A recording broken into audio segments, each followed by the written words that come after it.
দেখুন, আইন আইনে লড়বে। আইনের কথা আমি যেহেতু এখনো ইন্টারিম অর্ডারে আছে, ফাইনাল জাজমেন্ট হয়নি। ফাইনাল জাজমেন্ট হলে I cannot criticize the judge, but I can criticize the judgment. ঠিক আছে, এটা কিন্তু ফাইনাল অর্ডার নয়। ওনারা কিছু সাজেশন দিয়েছেন, ওনারা কিছু অর্ডার দিয়েছেন। সেই অর্ডারটা কালকে আমরা পেয়েছি, কাল রাতে। ওটা নিয়ে স্টাডি করছেন লিগাল টিমের লোকেরা, এবং কেসটা অলরেডি সুপ্রিম কোর্টের কাছে আমরা 3 মাস টাইম নিয়েছিলাম। এবং আমরা যদি দেখি আইনত কোনটা আমাদের শুট করছে, সুপ্রিম কোর্টের 3 মাস টাইম মোতাবেক আমরা কিন্তু কাজটা করেছিলাম। এবং কাজটা গভর্নমেন্ট করেনি, কাজটা করেছে ওবিসি কর্পোরেশন। এবং সেখানে একজন x senior justice of Calcutta high court সেখানে আছেন। আমরা হাইকোর্টের রুলস মেনেই সবটা করেছিলাম, কিন্তু প্রতিদিন নতুন নতুন প্রশ্ন আসতেই পারে। আর আপনারা তো জানেন, সিপিএম আর বিজেপি কখনোই চায় না যে ওবিসি রিজার্ভেশন পাস হোক।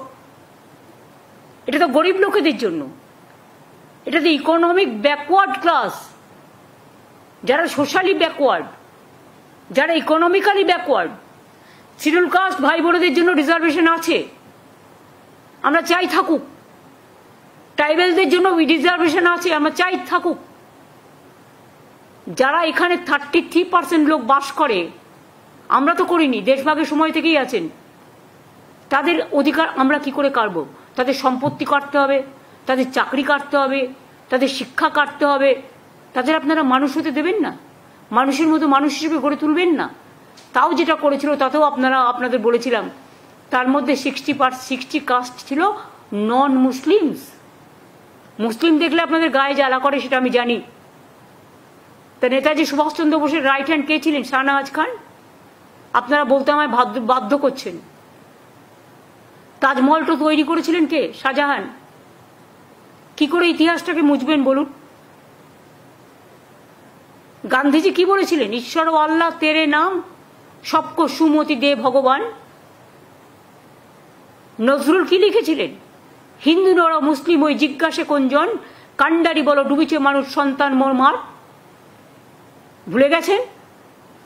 বঙ্গভঙ্গের বিরুদ্ধে বিশ্বকবি রবীন্দ্রনাথ ঠাকুর রাখি বন্ধন করেছিলেন, বাংলার মাটি বাংলার জল গান গেয়েছিলেন, হিন্দু মুসলিম সবাই সবার হাতে রাখি পরেছিলেন।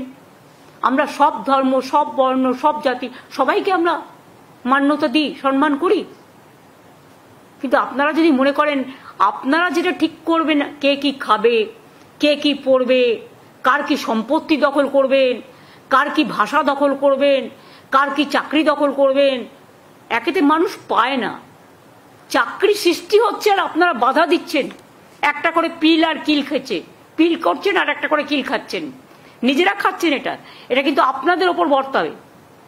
আপনাদের জন্য আজকে অনেকে চাকরিহীন হয়ে গেছে, এবং আপনারা এটা আটকাচ্ছেন বলে আমার পুলিশ রিক্রুটমেন্টে হাজার হাজার পোস্ট খালি পড়ে আছে, আমি করতে পারছি না। আমার টিচারদের পোস্ট করতে পারছি না। আরো অনেক ভ্যাকেন্সি আছে আমার, অল ডিপার্টমেন্টে আছে, কিন্তু ওবিসি রিজার্ভেশন আমরা করিনি। এটা মন্ডল কমিশনের রেকমেন্ডেশন।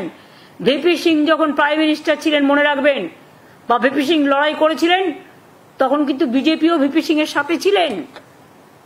তখন কেন এটাকে অপোজ করেননি? সময়ে সাথ দেবেন আর সময়ে মানুষকে অনাথ করে দেবেন, এটা তো হতে পারে না। আপনি কি চান ওরা পড়াশোনা করবে না? তাও তো ওদের টাকাটা আলাদা দেওয়া হয়, কোনো জেনারেল কাস্টের টাকা কাটা হয় না, কারণ এমনিতেই তাদের সংখ্যা কম বলে। এগুলো আমি বুঝি। কাজেই ইকোনমিক্যালি যারা ব্যাকওয়ার্ড, তাদের জন্য 17% আমি আলাদা টাকা দিই শিক্ষার জন্য, এটা মাথায় রাখবেন। আর যদি নিচু থেকে মানুষ উপরে উঠে আসে শিক্ষার দ্বারা, তাতে আপনাদের আপত্তির কি আছে? তাহলে আপনারা যখন অপারেশন করেছিলেন পহেলগাঁও, তখন আপনারা ম্যাডাম কুরেশিকে কেন বসিয়েছিলেন? যান প্রত্যেকটা আর্মি কন্টেনমেন্টে গিয়ে দেখে আসুন। আমি নিজে দেখেছি এয়ারপোর্টে, ইউনাইটেড নেশনসের পিস কিপিং ফোর্সে ইন্ডিয়ান আর্মিরা যাচ্ছে কাজ করতে, পাঞ্জাবিরা গন্ত সাহেব মাথায় করে নিয়ে যাচ্ছেন।